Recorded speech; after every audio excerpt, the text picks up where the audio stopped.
Ito yung 4 lanes ng Nakar na dinidevelop. Napakahaba po nito at napakalawak ng kalsada. So sa future po ng General Nakar, napakaganda hong lugar ito dahil dito sa dinidevelop na kalsada tatagos po ng Aurora, Quezon.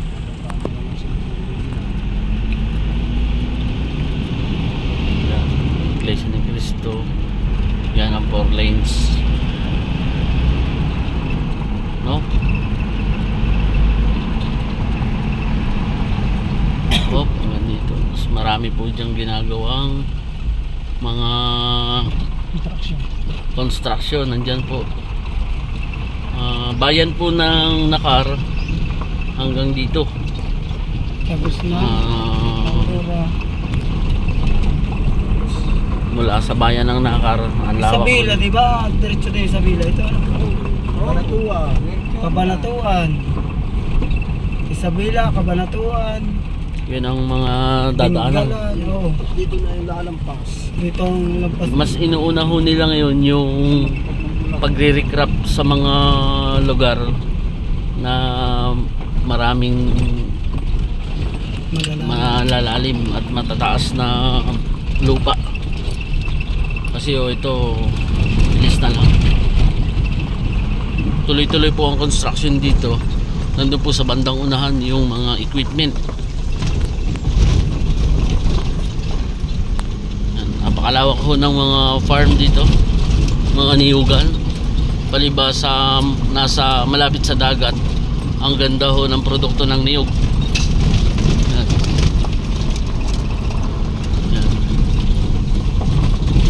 Lawak. Rough road pa sa ngayon.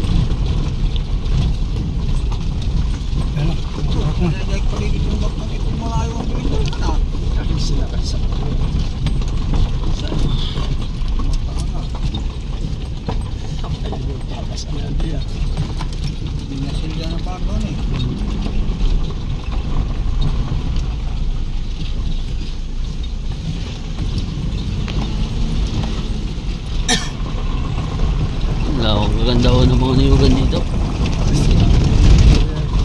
Nakabandaan natin sa Panilas na yan. Okay. Lagi nila pang kailangan lalakad. Lalakad lang bili ng panghanda sa Pasko.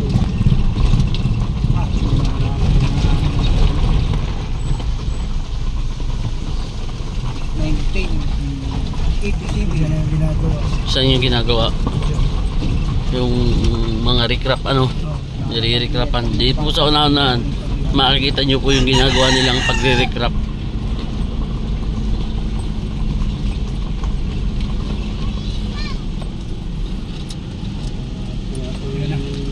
Yung ano, may semento po ulit dito. Babalik na ulit dito. Talaga mainit na rin sa bayan. Ganda pa ho ang klima dito. Kung iniisip nyo po na ito ay isang probinsya, pero isang magandang lugar ito sa Quezon. Ang way po ay sa Marilaki, Marcos Highway. Ano, marami pong property ang titingnan natin dito. Doon po sa mga kausap namin na direct na po na buyer, yan. Kasi po sila yung mga nagpapahanap sa atin at inihahanap po natin sila. Direct po nating pinapakita. Hindi man po tayo makapag-upload na madalas sa YouTube, pero tinatrabaho po namin araw-araw yung mga nakontak po sa amin na nagpapahanap ng mga lupa. Kasi po pag nag-upload po kami ng video na for sale sa YouTube, dumadami po rin naman yung obligasyon na hindi na namin nakikiter na sasagot. Kaya po isa-isa lang po naming wino-workout, tinatrabaho para po hindi lumilipas. Kasi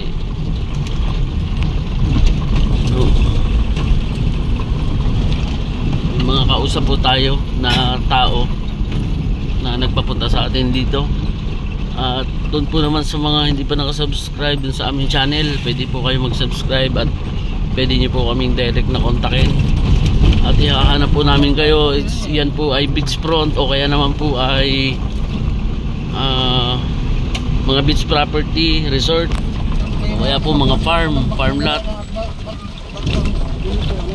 Kami po ay araw-araw na gumagala sa lugar ng Quezon, especially dito po sa Infanta Quezon at General Nakar, at dyan po sa parte ng Marilaki Highway. Dahil nandyan po yung mga potential na lugar ngayon na magugustuhan nyo po talaga. Kung gusto nyo po ng malamig na klima, doon po tayo sa parte ng Marilaki Highway. Yung pong mga marami po doon mga pwedeng gawing campsite resort.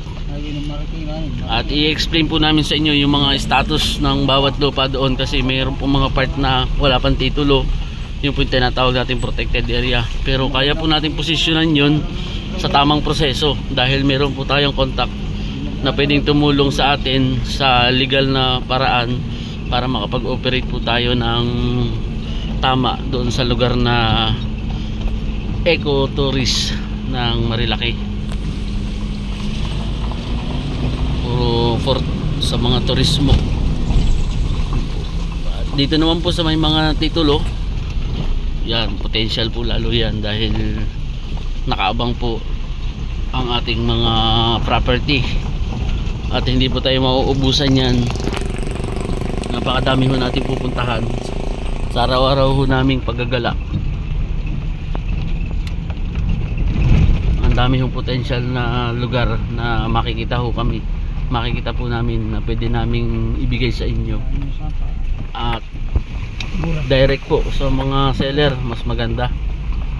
Yun ang ganda. Kami naman po ay nag-enjoy din habang nagagala, habang inihahanap po namin kayo ng mga farm na gusto nyo po. Ito po ang General Nakar. Nakita ho natin na may mga ginagawang road, kaya naman nandito tayo para ipakita sa inyo yung development. At alam po natin na kapag may mga ganito kalaking kalsada, mayroon pong potential yung lugar na mas gumanda pa yung improvement ng isang lugar. Importante po yun. Swerte po nung ibang mga nakakakuha na po dito dahil mura pa nilang mga nabili yung mga farm at yung mga beach. Pero sa ngayon malaki po yung chance natin. Ayun ho, binubutas yung kalsada dito. Yun lamang po uli.